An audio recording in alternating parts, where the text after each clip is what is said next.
Good evening to all.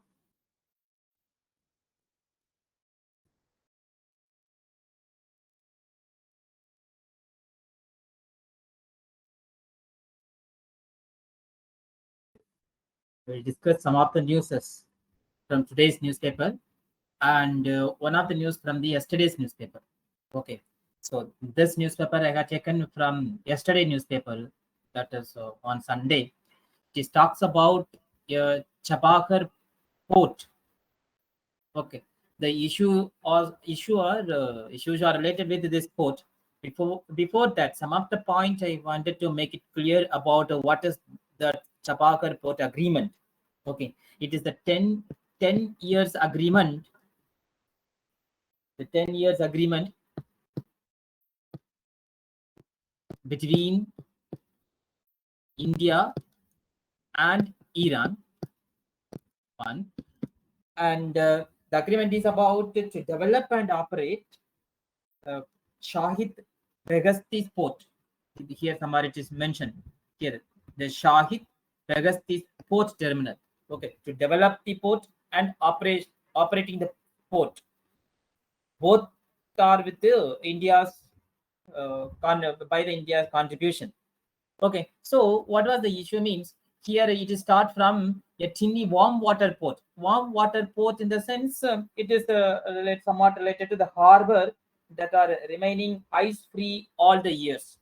Okay, ice free all the years. There is no freeze at all. Okay, this is one of the explanation about what is warm water port. Or in other direction, we can say the entire that region, the Gulf region, the warm currents or the monsoon currents are available throughout the year. So because of these conditions, the ports are free from ice. So that is why it is also called as a warm water port in the Gulf of Oman.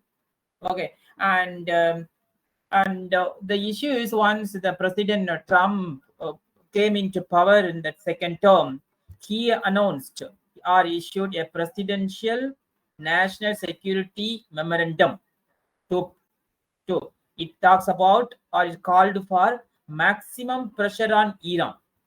Okay, the reason for maximum pressure on Iran is because it leads or it provide a world leading state sponsor of terror.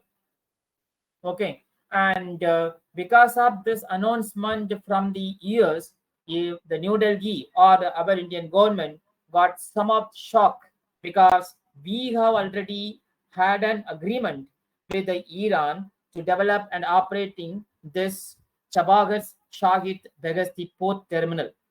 Okay, and why it has been agreement has been done between two countries means this port helps to India to take an alternative trade route to Iran, Afghanistan, and Central Asia, bypassing the Pakistan.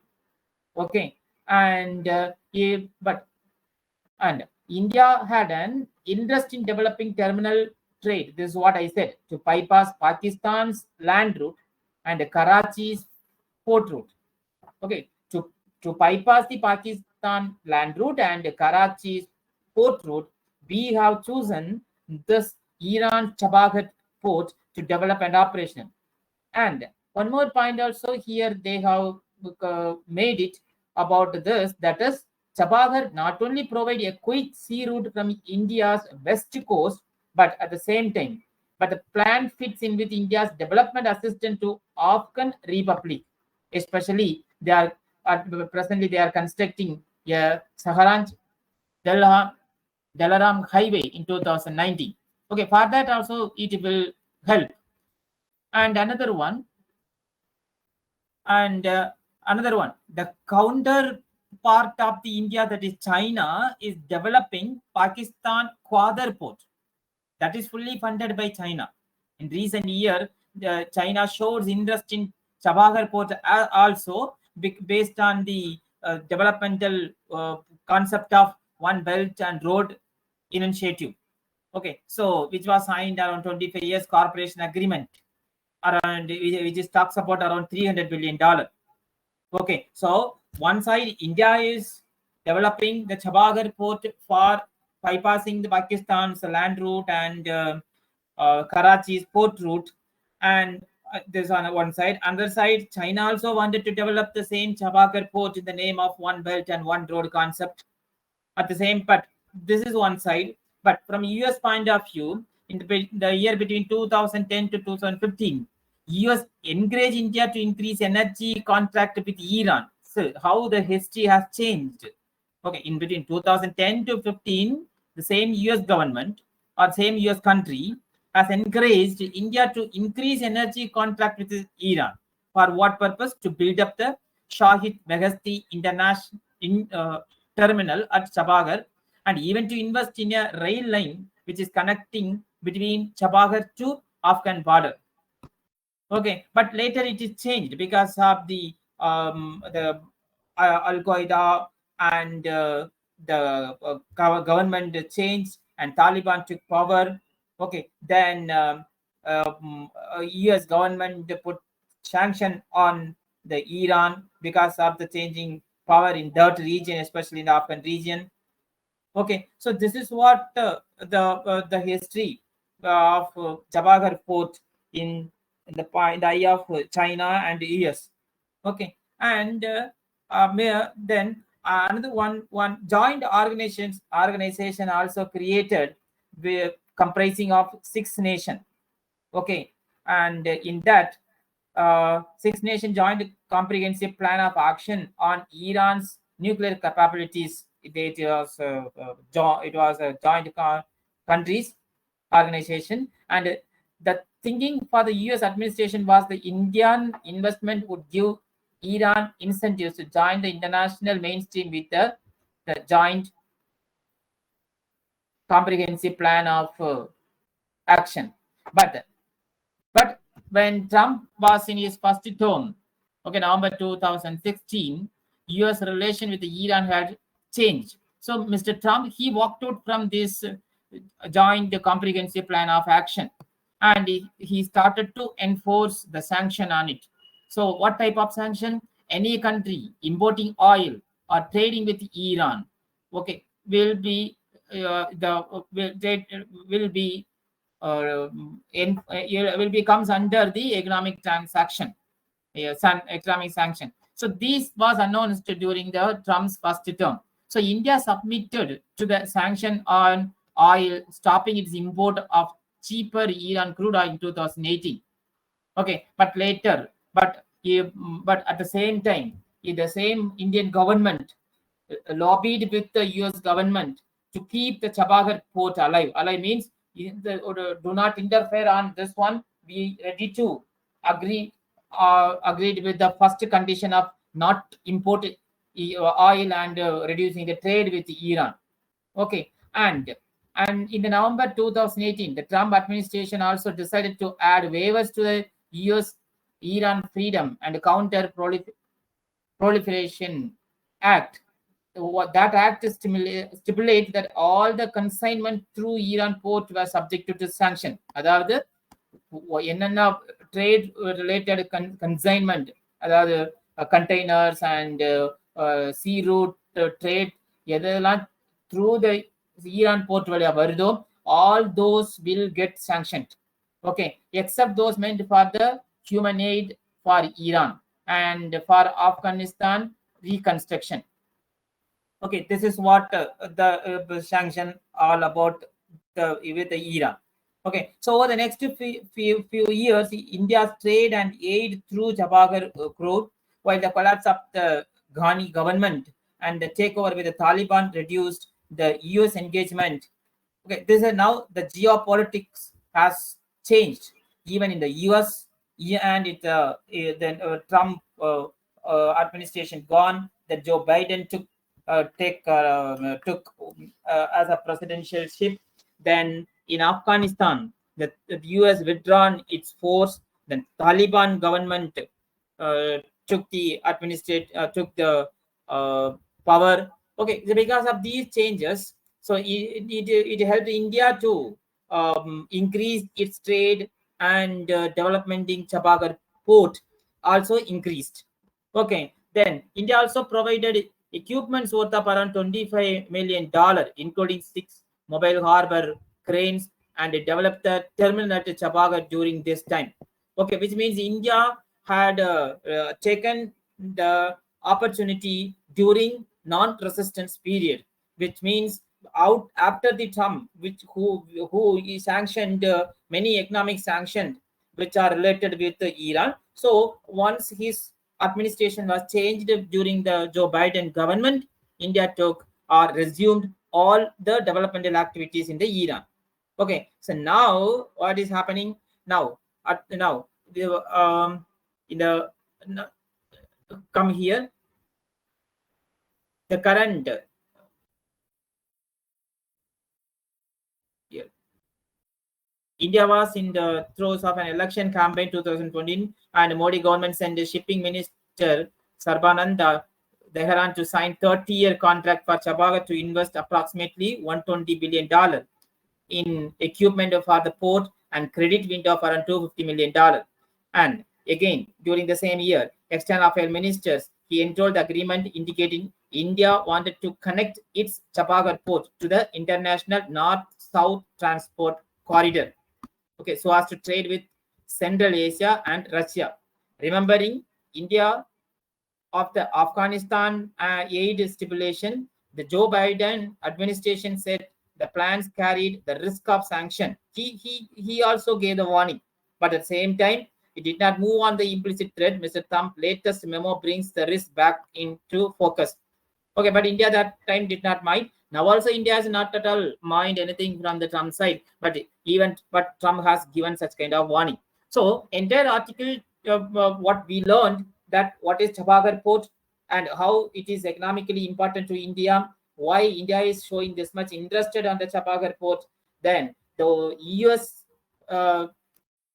status on the Chapagar port before Trump and after Trump, during the Trump period and during the Trump 2.0 period. Okay, how diplomatically we are going to, or our government is going to play with the US government related to Chapagar port. So Modi has gone, our Indian Prime Minister has gone to the US and Paris or France to attend the conference and to meet the president at his White House in personally. So he may escalate this matter through the diplomats with the US government. Okay, so this is what the news which is related to international issue with India. And the next one, this is today's editorial. So keeping a watch on the growing arc of violence. Okay, so this the entire article talks about all over the world, especially in the Europe and the West Asia. So what type of violence are there, and will it be stopped, or will it be reduced, or will it grow again? Okay, and what type of this is through this violence, who else are affected? So in such a way he has explained. So we can, in the first paragraph, we'll see in the first paragraph he talks about in the Europe and Western Asia, several other regions are facing internalizing conflict. Internalizing conflict means is a destructive to both side of the conflict. Okay, both side is the conflict affect each other equally. Okay, this is what he is highlighting or recalling the violence which is took place in the Europe and West Asia. Okay, at the risk of repetition, it can be said the world order after 1945 broken down irretrievably, which means it could not able to get back its original condition in after 1945. Okay, well, what are the major things are going on? Already we have discussed a lot about the Ukraine war. Okay, and a wanton targeting of innocent civilian. Wanton targeting means in order to done something in order to hurt somebody. Okay, that means forcefully we are targeting the innocents. Okay, where the innocents are targeted, or where the innocent civilians are targeted in the name of war or conflict, that is in the Gaza. Okay, and West Asia by Israel's armed force. This one. Okay, so this and the United Nations Security Council and the International Court of Justice. Okay, so both become very simply bystander, could not able to give its resistance towards this conflict, worldwide conflict. Okay, this one. And some of the philosophers, they call this one, it's a hark back. Okay, that means hark back in the means the remembering something from the past to the earlier era. Okay, so that's philosophy he says about before some years ago, around in 1583 to 1645. He says it's a detritus of history, which means the natural waste material remained left after something had been used. Okay, history also, some they did something and the history remained, it is left over in these regions. Okay, and 2 days before or the last week there was an article related to to Mr. Trump, the US president's view on the Gaza. He said that the US will take care of the Gaza Strip. Okay, entire area will be cleaned and developmental activities will be taken place. Okay, so the entire city is not fit to live, like that. The statement he declared in along with the Israel president. Okay, so and so this is what he is talking about, how the scenario going to change and how the violence will be re-emerge again. Okay, this is what interpreting from the history. So in this paragraph he talks about it should be indeed the gross misjudgment if the countries are in the driving seat today, especially those active investors, were to believe that their current actions are likely to contribute to the permanent peace. That means we are believing that the current activities, okay, are likely contribute to the permanent peace. No, the war in the Gaza and Lebanon may have been in Israel at one stage, removed the United States. Okay, and the impression of that peace is at hand in the West Asia, everything will change. Okay, Iran, because the author is saying whatever the US influence or other countries influence on these matters, Iran is very clear because Iran is the axis of resistance and considerably reduced Tehran influence in the region. So viewed and if they are being, as per the point of Iran view, it's a Pyrrhic victory. Okay, Pyrrhic victory in the sense is one of the concept related to Roman victory. That means even one who is won in the war, the one who is won in the war, having equal destruction or equally affected in that war. This is what the Pyrrhic victory. Okay, the great deal of this subterranean activities, that's underground activity, meanwhile begin to seen. That is, this talks about the US stand on the Israel conflict, Israel and Gaza conflict. Okay, and so now now the author entirely turned into the another concept, that is the Islamist terrorism. Okay, and another one he calls about the global jihad and by the lone wolf. Okay, so today's Islamist terrorists are being radicalized in the online. So one point of time they were in the offline, they were in the active in the ground level. Now they are the hyperactive in the digital platform. This is what he is trying to convey us, that it is not going to be end. It will lead to a different kind of terrorism or terror activities all over the world.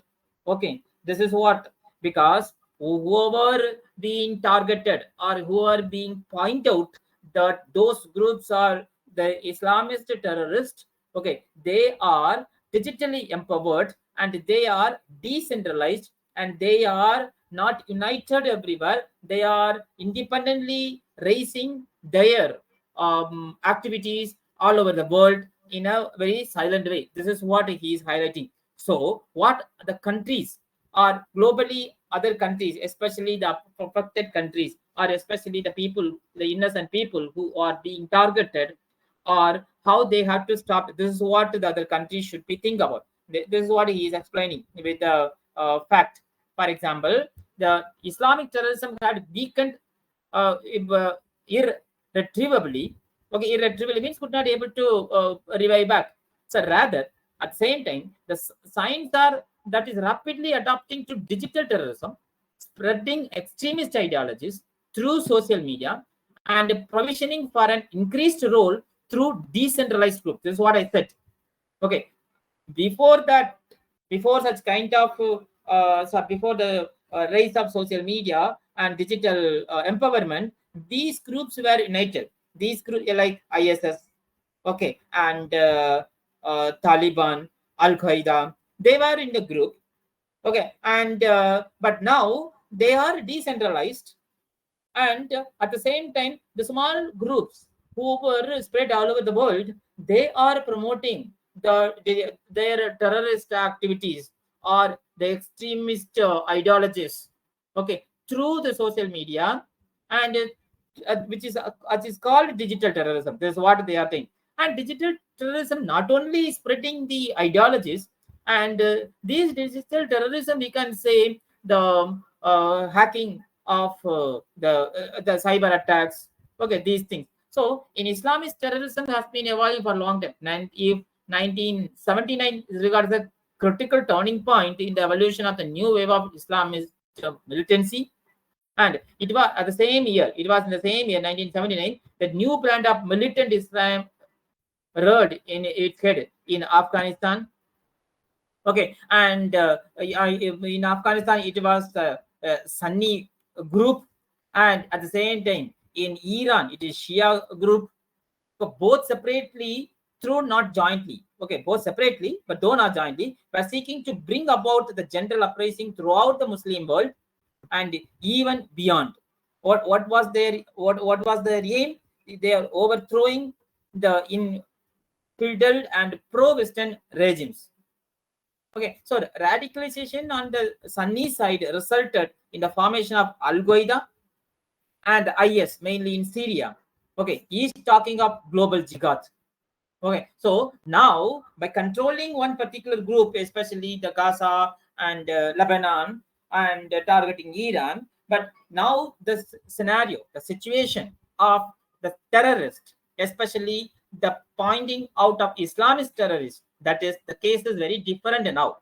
Now, so one point is, keep it in your mind, they are not united in a group, they are decentralized, they are moved away, they are doing the same extremist ideologies, they are spreading their extremist ideologies through social media and digital platform. And this one, how these digital terrorism are escalated or done by these kind of Islamist terrorist group, that that is given in this paragraph.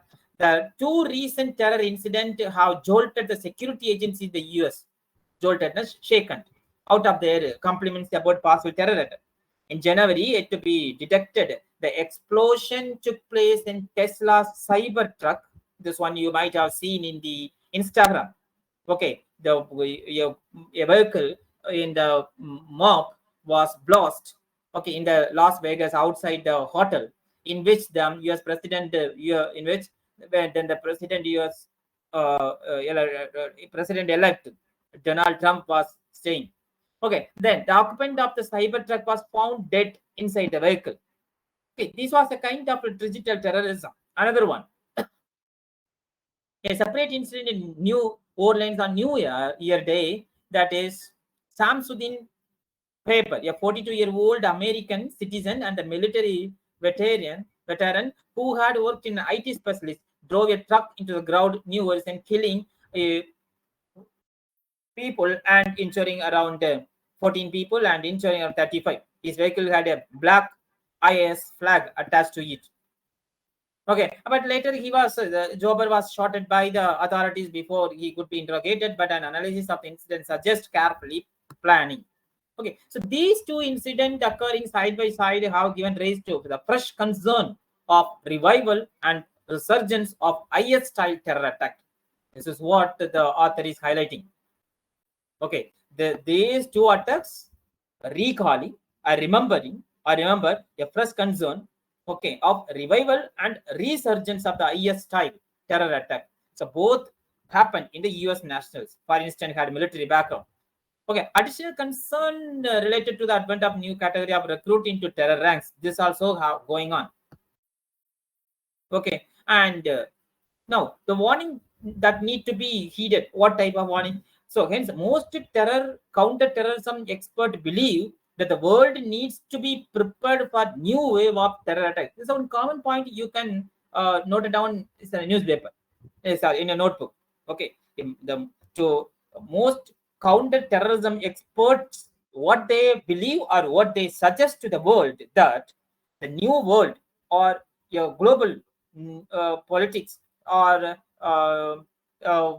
affected countries or developed countries, okay, need to be prepared for the new wave of terror attack. We cannot expect what type of terror attack will happen, but the country should be well prepared to tackle such kind of terror attack.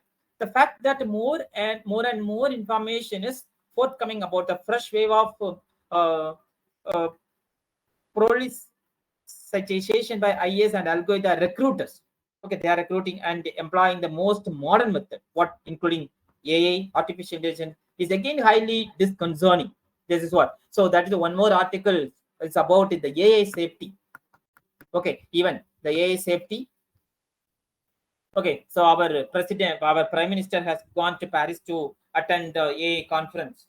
Okay, so this is what all about the news in this today's article. Okay, a growing arc of violence. So read it once and take the essence of the points, and which could be used for the mains how we are going to tackle or how the India should be ready to face such kind of attack took place through the same different decentralized terrorist group. Okay, so what type of monitor or vigilance or the digital platform or AI safety network is needed to tackle such kind of things in any times in near future. So in that point of view, we have to write. Okay, so we'll move on to the next topic. This is what India's opportunity at the AI Action Summit. Okay, so this is going to happen today, I think so. And okay, because India has taken the co-chair of the AI Action Summit, chair and co-chair. Okay, it was invitation received from the France that was accepted by us on February 10th, that is today in Paris. Okay, and it's already the meeting is focused on the AI safety, which is already took place in 2023 and South Korea in 2024. So in addition to AI safety, the agenda is the of Paris is to focus on innovation, public interest AI, and future of work and AI governance issue. Okay, noted these points also. Okay, yeah, AI, artificial intelligence, it should focus innovative things and public interest AI and the future of the work and AI governance model, which has to be concentrated. Okay, and here the first meeting in the which took place in the Selly Park focused on the safety of frontier AI model, the emerging risk of AI.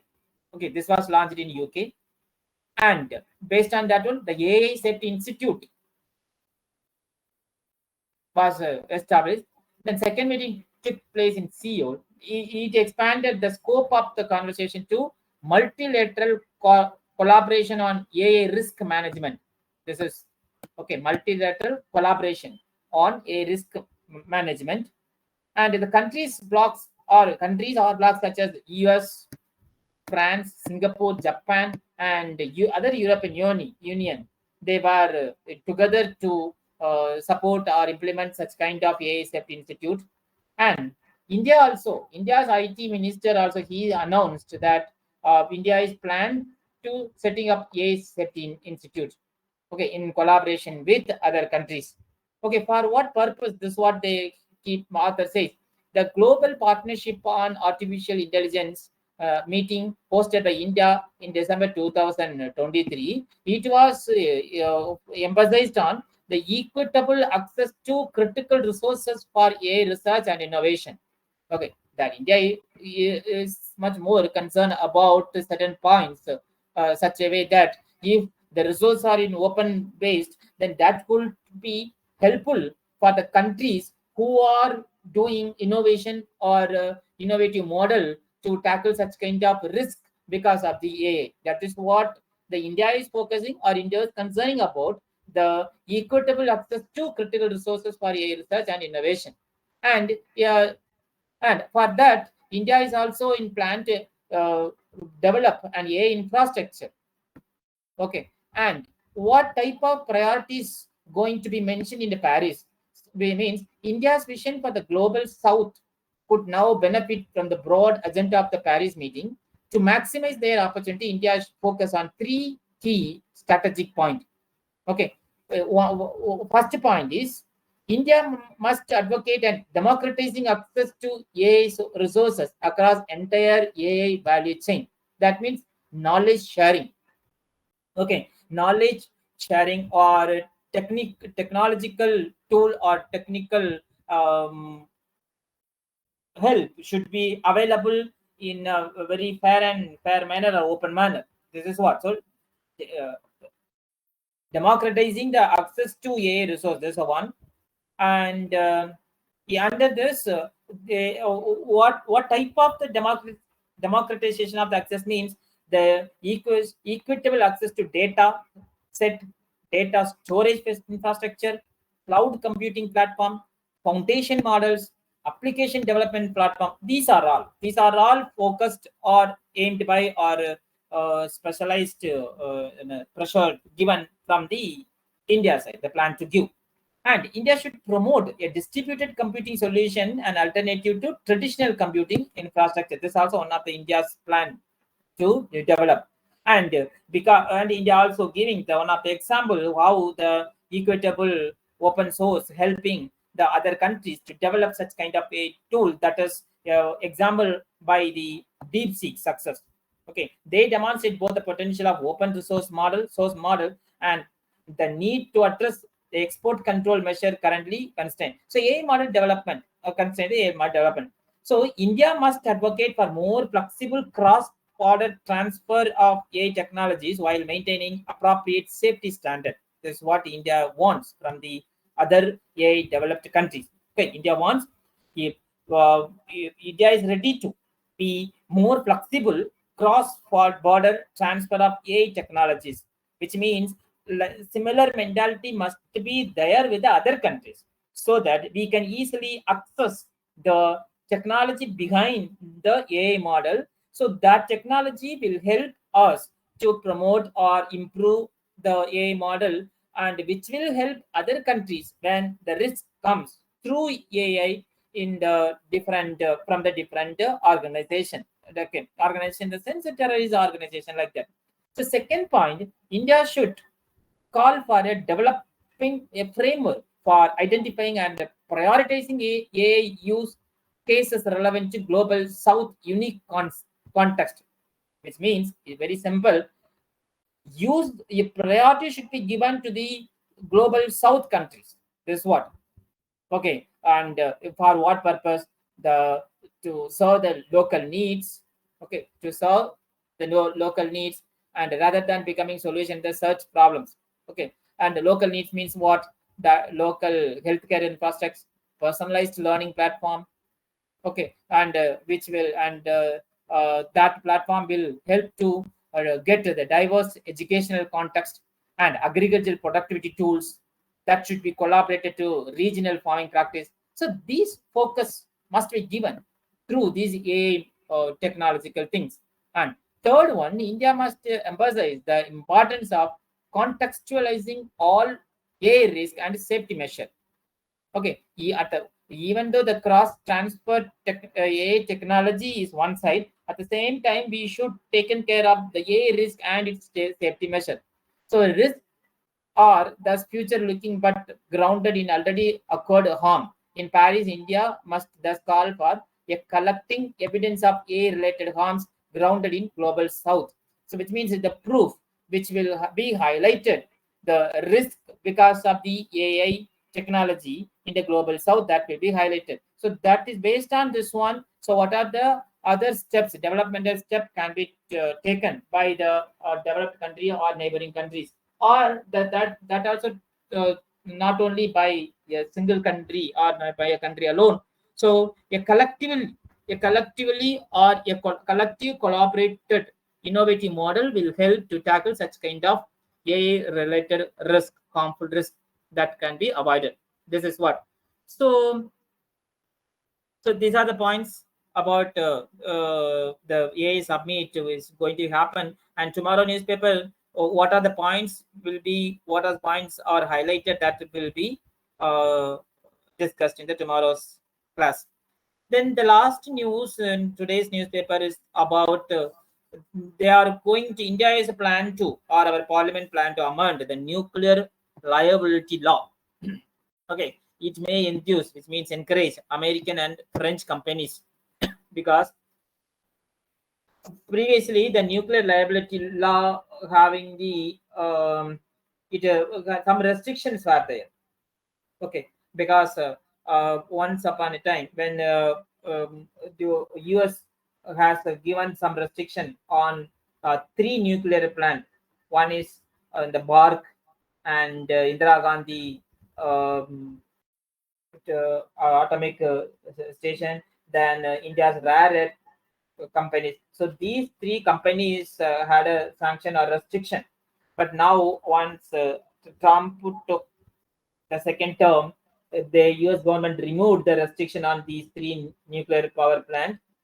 And India also aiming or planning to relax some of the provisions in the nuclear liability law. So very simple, by changing the existing nuclear liability law, now the private parties can enter into atomic energy sector. Okay, and some of the points are highlighted here. India is aiming, that means even in the budget, and he was talking about our finance minister talking about at least 100 gigawatt of about 100 gigawatt of nuclear energy will be generated by 2014-47. Okay, and around 20,000 crores are devoted or for the 5 SMRs reactors.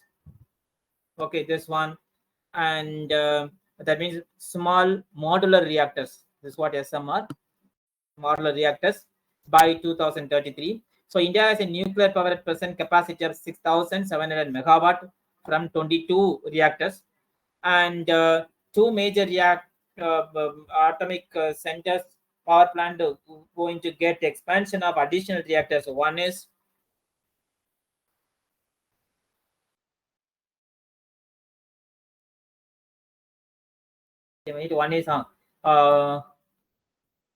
around 6 reactors at Jaitapur in Maharashtra, and another one is in the Kovada in Andhra Pradesh, around 6 reactors. Okay, these around 12 reactors going to be added. So for that, around 20,000 crores are allocated in the budget. And till now, the only one foreign operators in India is Russia's Rosatom. Okay, and so here the high liability, the Western nuclear power companies have, however, set clauses in the CLNA, that means civil liability for nuclear damage act, are unacceptable as they mandate high degree of liability for suppliers and contradict the International Convention for Supplementary Compensation for the Nuclear Damage, because this act in 2010 and the Atomic Energy Act 1962, this one give pressure or the entire liability on the suppliers. Okay, that is why the suppliers are reluctant to provide their reactor if something okay happen. And India also somewhat concerned about two major accident. One is in the Bhopal gas leak case in 1984, and in Fukushima nuclear attack, nuclear leak in Japan 2011. These things. So based on this one, and we are going to amend this nuclear liability act or so this will help. I already said that this will help the private players will enter into the energy, nuclear atomic energy sector. Okay, this is what. And other these things are no, these are the major. So the law was amended by the government just to safety the opposition, satisfy the opposition at the time, even though it was clear the international operator legal liability class would create a problem down to the road. Okay, these are the old issues are discussed here. Okay, so these are the today's topics. I think this is sufficient, and tomorrow we will see the some of the topics we can expect from today's the Paris Agreement, the IAS summit, and some other news also. Okay, okay, thank you.